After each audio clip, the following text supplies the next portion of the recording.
What are the basic purposes of the 14th Amendment? Camera. How are questions left unresolved at the Philadelphia Convention addressed in the 14th Amendment? How are the due process and equal protection clauses of the 14th Amendment related to principles of limited government? And when I'm ready, you may begin. Are you ready? In his 1987 speech in honor of the constitutional bicentennial, former Justice Thurgood Marshall stated that while the Union survived the Civil War, the Constitution did not. In its place arose a new, more promising basis for justice and equality, the 14th Amendment. From its ratification in 1868, the 14th Amendment strove to address a number of unanswered questions still lingering from the Philadelphia Convention, one being citizenship. By providing basic constitutional rights to the newly emancipated slaves, the amendment defined citizenship for the first time.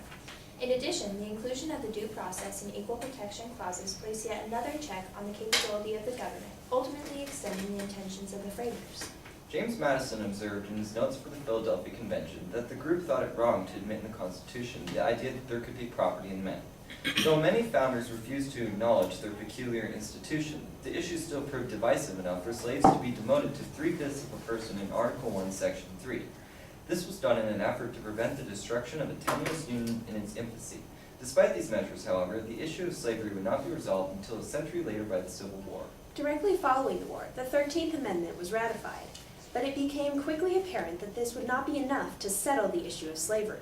The 14th Amendment defined citizenship as all persons born or naturalized in the United States, thus establishing the concept of jus soli.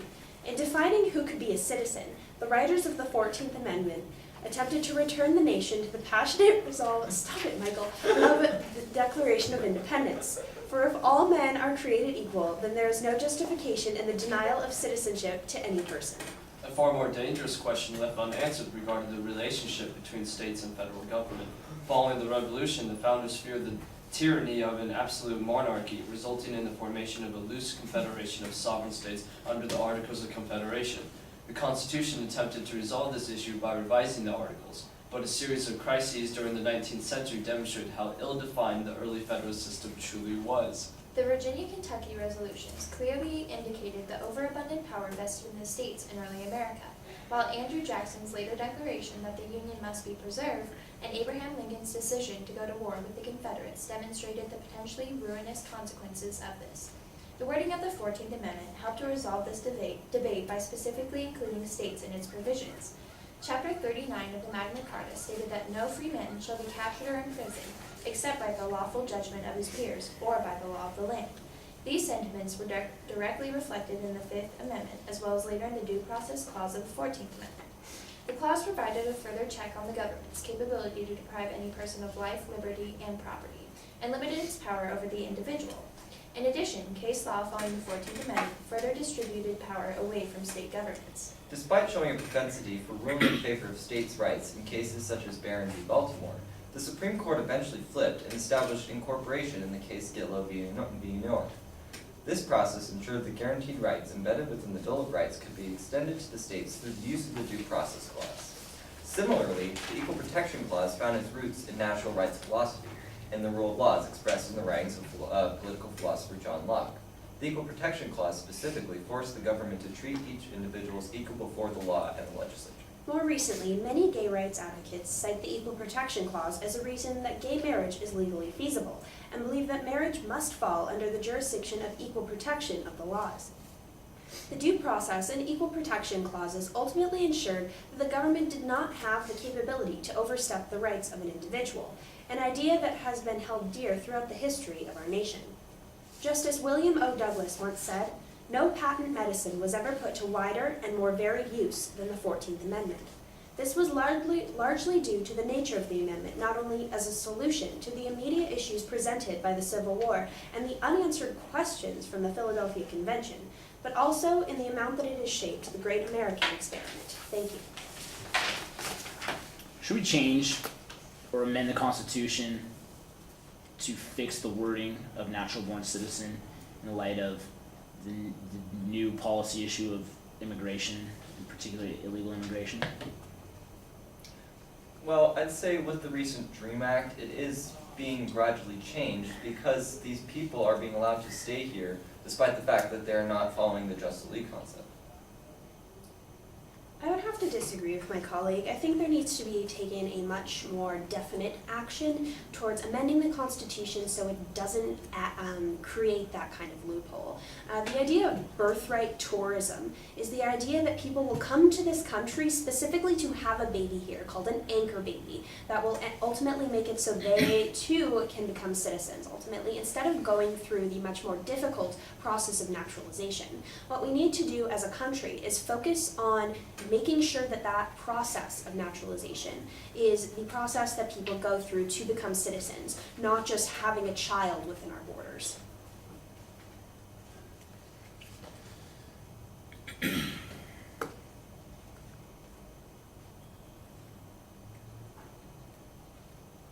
The courts haven't defined the due process of law. How would you explain its meaning? I would describe it as essentially making sure the government does things in the way that serve its purpose as protecting the rights of the people. And this can be, I'll hand that over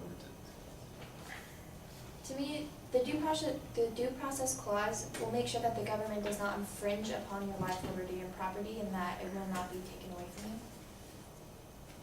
In addition, if you really look at what due process is, it's just that, a process. It's a process that requires the government to go through a certain amount of steps before it's capable of taking life, liberty, or property from any individual under its jurisdiction. What's the idea of fundamental law found within the 14th Amendment?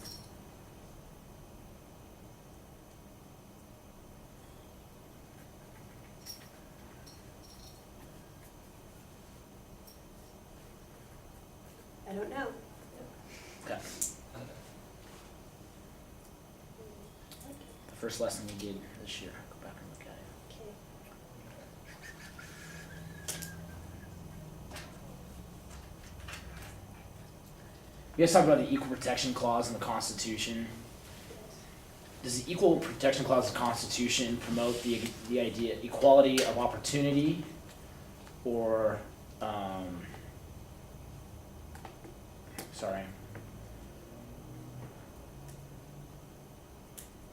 equality of opportunity or equality of, brain farting on what condition, thank you. Yeah, equality of condition. Thank you. Equality of opportunity, equality of condition. Which one does it promote? To me, it promotes both, because equality of opportunity is basically that everybody is equal and everybody is given the same opportunity as one another, and then equality of condition, all that stuff. I was just going to differ. I think that it promotes most the idea of equality of, oh God, there it goes. Condition. No, another one. Opportunity. Yeah, there we go, okay. In the case of Brown versus Board of Education, the opinion written for the majority in that case talked about how although there was equality between the black and white public schools in terms of teacher pay, curriculum, etc., which would hint at the condition being similar, the actual effect of these conditions weren't equal. Essentially what they said was it was promoting this idea of inequality and inferiority amongst the black students, and this lack of equality was ultimately the reason why they struck down the Kansas statute. I'd agree with my colleague, and I'd stretch that to include handicapped or disabled people. For instance, in the case PGA Tour v. Martin, Martin attempted to, who had a disability, attempted to secure a golf cart, which is against PGA rules. Martin already had the disability, which handicapped him by fatiguing him severely. So in order to give him the equal opportunity he needed, they allowed him to have a cart, so he could have the equal opportunity to have a good game.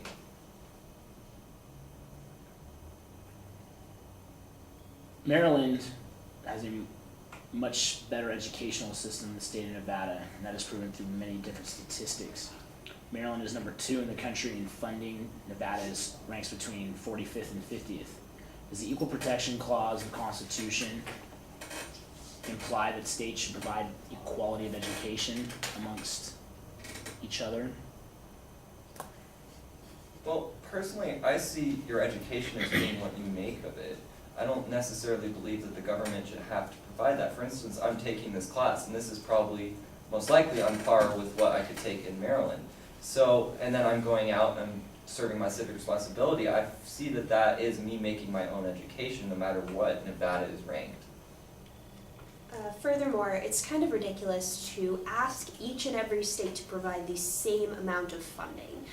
Not all states have the same capability of doing so. There are some states that have a higher revenue than others, be that because of resources found within the state or taxation. But either way, like, it's ridiculous to assume that Nevada could afford the same amount as, say, Massachusetts, who's number one. So really, like, we're asking an impossibility. John Rawls believed a fair society would have a fair and equal opportunity, including providing this same opportunity of education for everyone. I don't know. So, you got yours in a great example, but so what do you say about funding? That everyone should be So- equal. And so the 14th Amendment applies to that equal protection under the law? That's a good question. I don't know, that's why I asked it. Could I maybe say something Yes, that might maybe. apply to it? Yeah. Well, like, to me, when I think of, say I have a 4.0 in Nevada, if the educational system isn't comparable to Maryland and Nevada, then what is my 4.0? Because I want the same education, and I want to be able to get into the same college, but Is your 4.0 here at Reno High School the same as a 4.0 at HUD? no. Is it? Well, I mean, like, the education behind it. Again, I'd like to go into that. You make your own education. So at HUG, I believe there are a variety of AP courses offered, so I could still take those AP courses and screw the GPA. If I get 5s, then I'd say those 5s are the same as that are being offered here. Yeah. But what if I didn't take any AP courses and had a 4.0? Then that's not the same. But what if I took AP courses but didn't take the AP test, so you don't know what my AP score is? That's true. But we're required to take the test, just not to report the scores. If I don't take it. I can't afford to go to any school anyway, so I'm just going to TMCC, so what's the point of taking the test? But I want the high academic standards. Is that A still the same? We're in the same county. We're 2.5 miles away. Something to think about. All right. More due process in your testimony. You guys are flowery. Flowery? You guys are very flowery. Your testimony reads very beautifully. We need more content. Okay. You guys have. Am I asking my due process question specifically in regards to substantive versus procedural? And you never gave me either. Okay. It needs to be there. Casey, you're leading off. You got to come off strong. You flubbed your first 3.5 words. It's the camera. I don't. What's it doing? Is it making a noise? Yes. No, it's looking at me. That is the weakest excuse ever. You didn't have a camera today in class and you still didn't say anything. That's. Point made. No. Put your hand down. They didn't call Got it? me. Got it? Got it? Okay.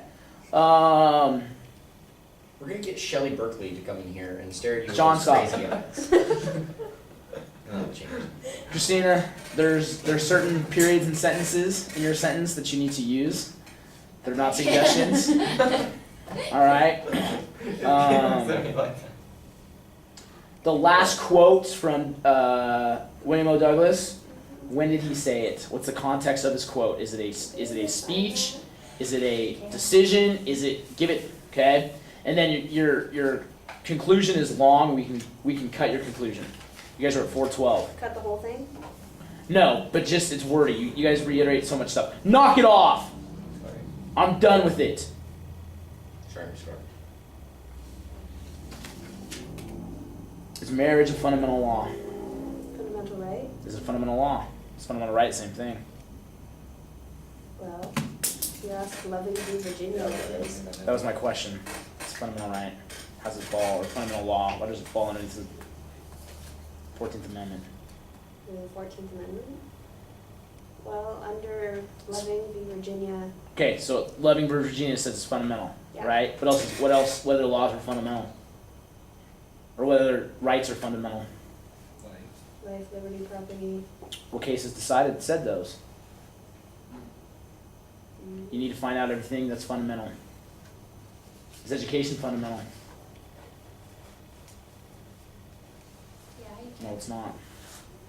Because fundamental rights are only defined by the Supreme Court through the 14th Amendment's due process clause.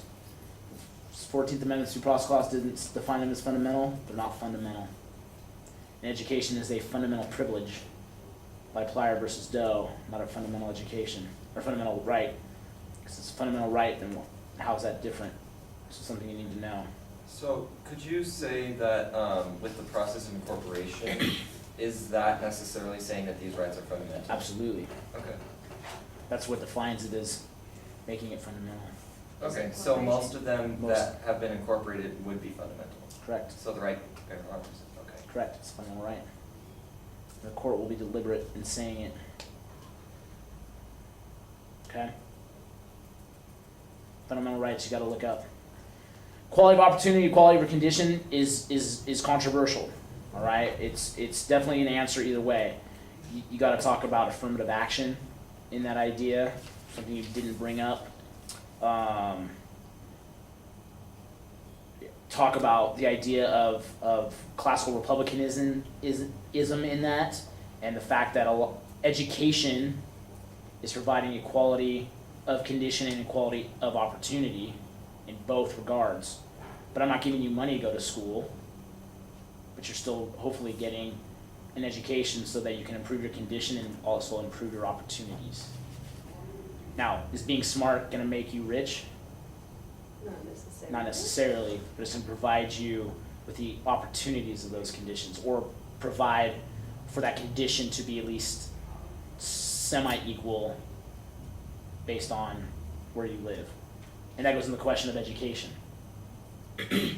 You answer the question, not necessarily. I want to think that education is what I make of it, but if I can provide you the best opportunity through the state, are you gonna take advantage of it? And is that different than Maryland, or Texas, or HUG, or North Valleys? Did what I say make sense? Yeah, it made sense. Okay. So there's no right answer to those questions. It's you got to make sure you understand the philosophy behind them and the convictions, whether you agree with them or not, of what your answer is. Yes, it's it's a violation of the Equal Protection Clause. No, it's not, and this is why. As long as it's within the state and state's jurisdiction, because of the way you answered different economic resources, I think that's a very good answer.